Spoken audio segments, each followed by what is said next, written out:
ان معززین سے آج کے اس موضوع پر، آج کے اس موقع پر ان کے خیالات کو سنتے ہیں، ان کے جذبات کو سنتے ہیں. یہاں جو بھی ان کی طرف سے ہم سب کے لیے دیا جائے گا وہ ایسا لگے گا کہ سمندر سے نکال کر کچھ موتی ہم لوگوں کے لیے دیے جا رہے ہیں. ان کو سنبھال کر رکھیے گا. بطور خاص جو طالب علم یہاں موجود ہیں ان سے گزارش کروں گا کہ ایسے موقع زندگی میں بہت کم آتے ہیں کہ ایک ساتھ اتنے لوگوں کو سننے کا موقع ملے. اس لیے بطور خاص اس بات کا دھیان رکھیے گا. سب سے پہلے گزارش کرتا ہوں جناب سنجے مشرا شوق صاحب سے کہ برائے کرم اپنی جانب سے اس موقع پر اپنے خیالات کا اظہار کرنے کی زحمت گوارا کریں. سنجے صاحب.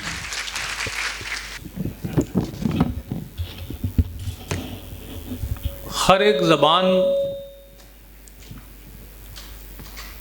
کا اپنا دن ہوتا ہے، یعنی کہیں نہ کہیں سے اس کی ابتدا ہوتی ہے جس کو ہم لوگ مناتے ہیں.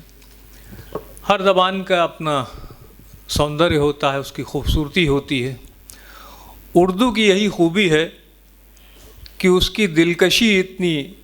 زبردست ہے کہ وہ اپنی طرف کھینچتی ہے، اور یہی سبب ہے کہ اردو آج تک زندہ ہے. چھوٹے موٹے سیاسی جھمیلے تو بہت سے رہے، اور کہیں نہ کہیں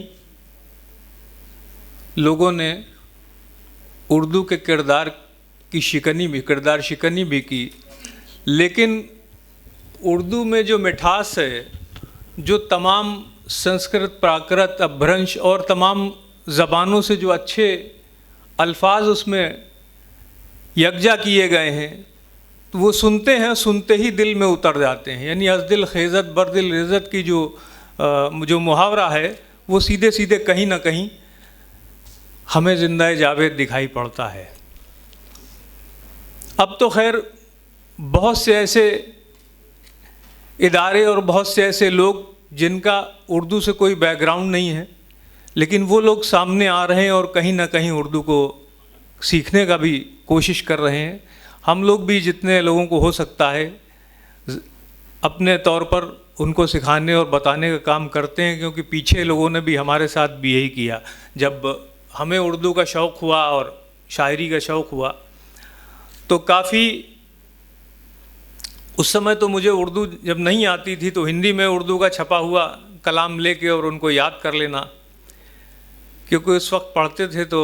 اتنے پیسے بھی نہیں رہتے تھے. لیکن بڑے بڑے لوگوں کے پاس جا کے میں ملتا تھا، چاہے پروفیسر ولی الحق انصاری صاحب ہوں، چاہے کلوِ صادق صاحب ہوں، کہیں نہ کہیں ورڈ میننگ ان سے پوچھنے چلا جاتا تھا. تو اس طرح سے شروع سب کا اسی طرح سے ہوتا ہے. لیکن جب آپ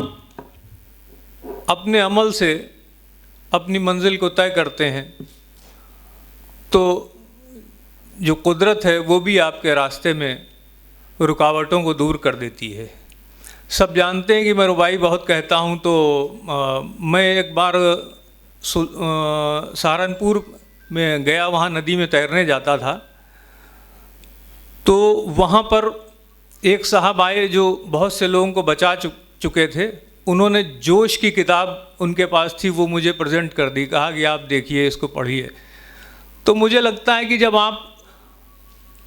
سیدھے راستے پر چلتے ہیں تو قدرت بھی آپ کی مدد کرتی ہے. جو یہ ہندوستان نہیں ہوتا تو یہ اردو زبان نہیں ہوتی. یہ شعر ہے عبدالسلام صاحب کا، اور اس شعر نے بڑی داستان کو ہمارے سامنے اجاگر کر دیا ہے. کیونکہ جو زبانوں کی ہم آہنگی سے جو یہ زبان پیدا ہوئی ہے، اس کی مٹھاس دوسرے کے دلوں میں اس قدر اتر جاتی ہے کہ اب آپ دیکھیے کہ ہم یہ نہیں کہتے کہ اپششٹ گرہ نہیں کہتے ہیں ہم، کیونکہ وہ مشکل سے یاد ہوتا ہے. کوڑا گھر آسانی سے کہہ دیتے ہیں.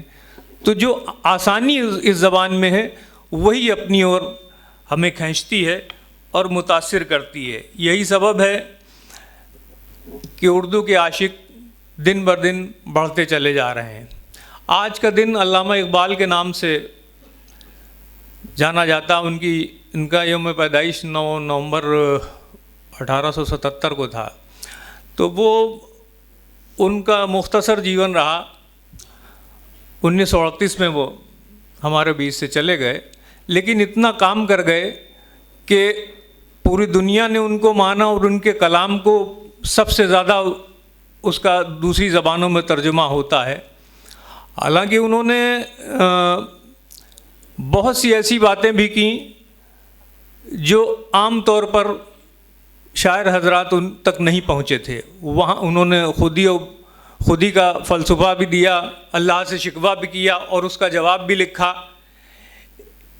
ایک زمانے میں جب انہیں سر کی اپادھی دی گئی، سر کا جو لقب دیا گیا انہیں، تو وہ انہوں نے لینے سے انکار کر دیا۔ انہوں نے کہا کہ یہ میں اس وقت تک نہیں لے سکتا جب تک ہمارے استاد محمد حسین صاحب کو، شاعری میں تو انہوں نے داغ کو استاد کہا ہے، 2-4 غزلیں انہوں نے بھیجی، حالانکہ داغ نے کوئی غزل اصلاح نہیں کی اور کہہ دیا کہ بھئی آپ اصلاح سے آپ فارغ ہیں، لیکن پھر بھی وہ اپنے استاد کو مانتے رہے۔ محمد حسین صاحب کو انہوں نے کہا کہ جب تک ہمارے استاد کو نہیں ملے گا ایوارڈ تب تک ہم کیسے لے سکتے ہیں۔ تو وہاں کی جو جیوری تھی اس نے یہ کہا کہ آپ کے استاد کی کوئی تصنیف نہیں ہے، کوئی کتاب ان کی نہیں ہے، تو اس لیے ان کو دیا نہیں جا سکتا۔ تو اقبال صاحب نے کہا کہ ان کی تصنیف میں خود ہوں، لہذا ان کو شمس العلماء کا خطاب دیا گیا۔ تو اس طرح کے واقعات ہیں، اور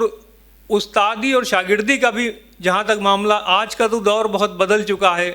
آج واٹس ایپ ہے اور ایک ہی غزل کے کئی استاد ہیں، لیکن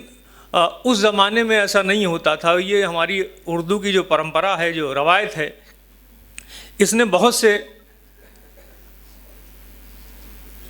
تخلیق کار پیدا کیے جنہوں نے استادی شاگردی کی روایت کو قائم و دائم رکھا۔ میں خود بھی اس کو مانتا ہوں، اور میرے استاد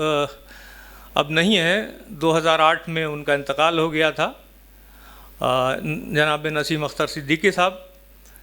تو انہوں نے مجھے میری شاعری کو اور میری نثر کو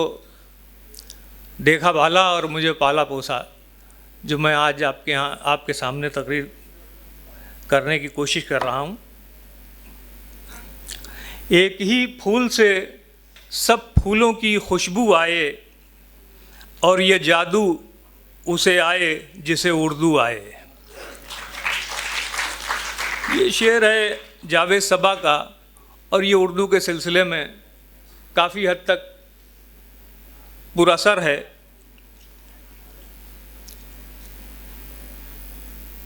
اچھا، اردو کا معاملہ یہ ہے کہ اردو اپنے طور پر تو اپنے پیروں پہ کھڑی ہے اور اپنی وجہ سے کھڑی ہے، ورنہ اردو کے جو شیدائی اپنے آپ کو کہتے ہیں اور بڑی بڑی موٹی موٹی رقمیں لیتے ہیں، اس کا کھاتے ہیں، انہوں نے اپنے آنے والی نسلوں تک اردو کو منتقل کرنے میں کہیں نہ کہیں رہ گئے ہیں۔ ان کی اولادوں سے پوچھو تو وہ کہتے ہیں بھائی اردو کس لیے پڑھیں، اردو پڑھنے سے روزی روٹی نہیں، وہ اپنا ایک الگ دفتر کھول دیتے ہیں۔ لیکن آپ کو اگر تہذیب یافتہ ہونا ہے، جنگ آزادی کی باتوں کو یاد کرنا ہے، انہیں سننا ہے، اسے جاننا سمجھنا ہے، اپنے ورثے پر اگر نظر ڈالنی ہے تو آپ کو اردو پڑھنا ضروری ہے۔ ہمارے یہاں ایک منی شکلا ایک شاعر ہوئے، آج کل حیات ہیں، انہوں نے شعر کہا کہ شعر کہنے کا ہنسی طور طریقہ سیکھا، ہم نے اردو کے بہانے سے سلیقہ سیکھا۔ تو اردو سلیقہ سکھاتی ہے، اردو جو ہے وہ سلیقہ سکھاتی ہے۔ ابھی میں نے کل ایک نئے شاعر ہیں درگیش شکلا جی، انہوں نے ایک شعر کہا، وہ بڑا اپیل کیا مجھے کہ بھئی یہ بیاں کرتا ہوں پر الفاظ سے خوشبو نہیں آتی، بیاں کرتا ہوں پر الفاظ سے خوشبو نہیں آتی، برہمن ہوں کہ مجھ کو ٹھیک سے اردو نہیں آتی۔ تو میں نے بھائی ان کو ٹھیک کیا کہ برہمن ہونا کوئی بری بات تو ہے نہیں، اور آپ دیکھیے کہ علامہ اقبال کے تو آباء و اجداد برہمن تھے، اور دیا شنکر نسیم ہوں یا آپ کے گلزار دہلوی ہوں، ہمارے یہاں